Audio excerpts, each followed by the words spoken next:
Ladies, gentlemen, everyone in between, welcome back to another episode of Books and Buds, where we like to discuss the two greatest things on planet Earth, books and buds.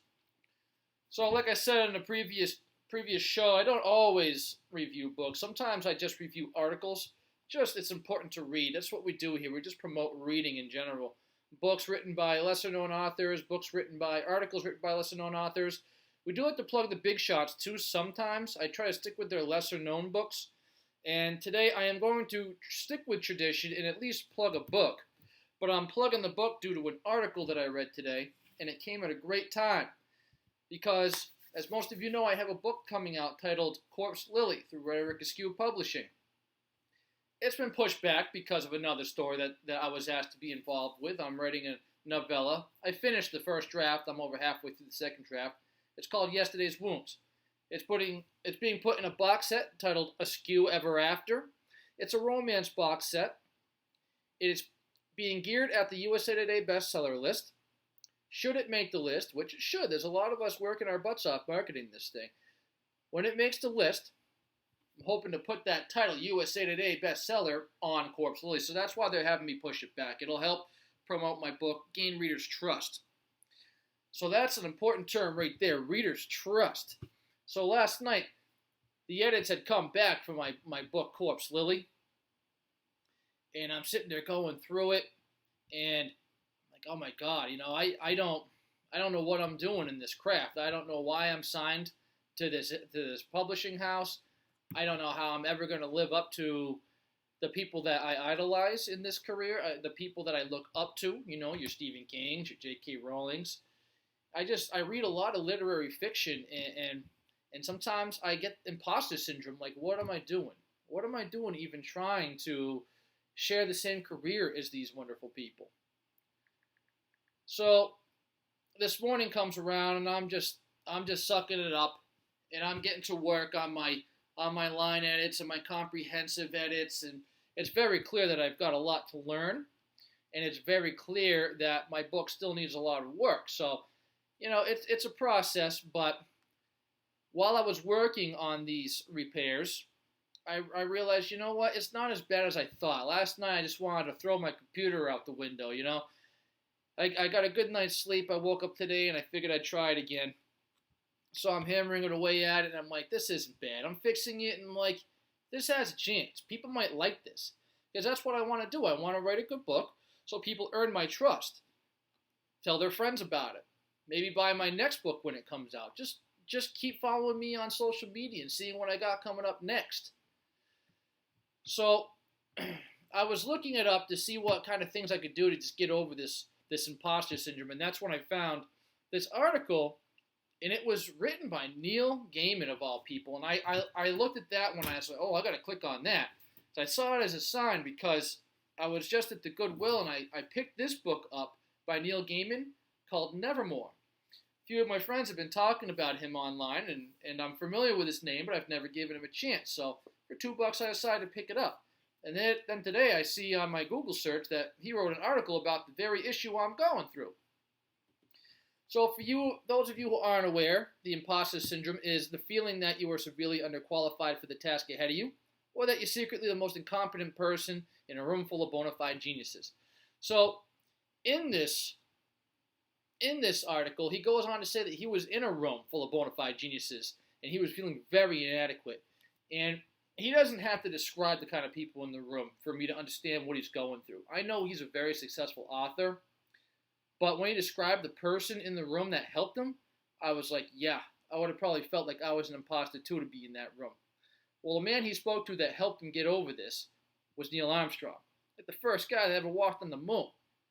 So I'd probably feel a little inadequate being around someone like that too.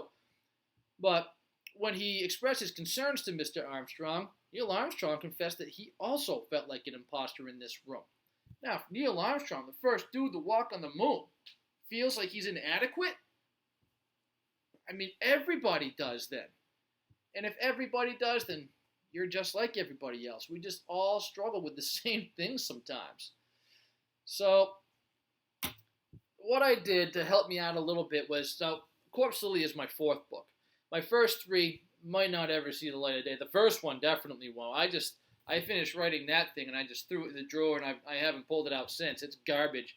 I think I pulled it out a couple times just to get a good laugh at how horrible I used to be. But so I decided to go through two books beyond that one, two other books that I had written before Corpse Lily, and I was reading them just like, man, you know what? You've come a long way, and you've done pretty darn good since those days.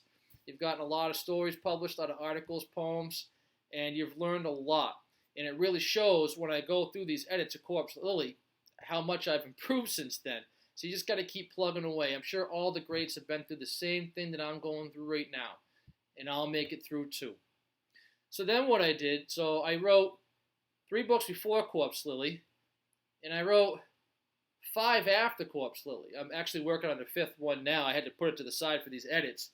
So I read like the first chapters of each one of these books, and each one of them just gets better and better and better. It's like, man, okay, I'm learning. I'm getting better. I am just developing myself as a craftsman. And since writing is the craft that I chose to get into, I just need to keep doing it to get better at it until it becomes second nature, and I can be proud of every book I put out there.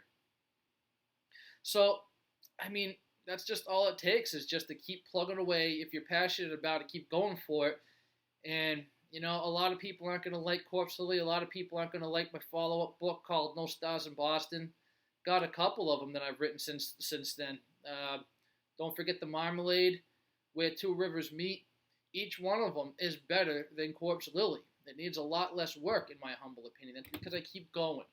And someday I'll be in a room full of these bona fide geniuses, and maybe I'll feel like I belong there. You know, I hang out with a lot of people. They're welders, they're carpenters, just sometimes people that just are showing me what to do on a computer, and I'm just lost. You know, and I feel inadequate, but you know something, I have some things that I can bring to the table that they don't. So we all contribute something, and there's no reason to feel any less adequate. So just to promote the box set a little bit, again, it's titled Askew Ever After. When links come up for the pre-order, I'll definitely leave them in the description of some future videos. But for now, I'd like to leave you the current blurb I have for my story called Yesterday's Wounds. For Greg, Sophia's arms may as well be the wings of an angel, fanning the very air he breathes. If only she felt the same about him. Desperate for her love, he falls victim to the nice guy routine, staying after school for her, giving her rides anywhere she wants to go, and even putting up with Ricky, her jerk of a boyfriend. The more Greg gives, the more Sophia takes, which makes it all the more painful when Ricky gives her nothing but grief.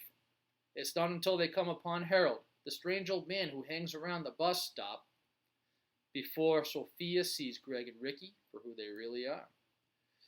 So hopefully that entices you to pick up the box set when it comes out. There's going to be over 20 stories in it, so it'll be worth your money. Also, to try to get over this imposter syndrome a little bit, I'm going to grow a set of balls, and I'm going to post a link to my newsletter down below. Now, if you want to grab a copy of my story, The Writer, it's free for anyone who subscribes to my newsletter. If you end up disliking it, leave it in the comments below. Leave your distaste in the comments below of this video. And you know what? Maybe it'll just help me go, you know what? Not everyone's going to like me. I just got to push forward. This is what I want to do. This is my dream. If you do like it, leave a comment below too, because that'll also inspire me to keep going. All right, people like me.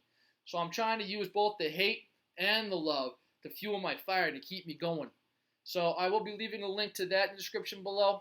You guys could have clicked on any book review channel. For some reason, you decided to click on mine, and I love the hell out of you for it.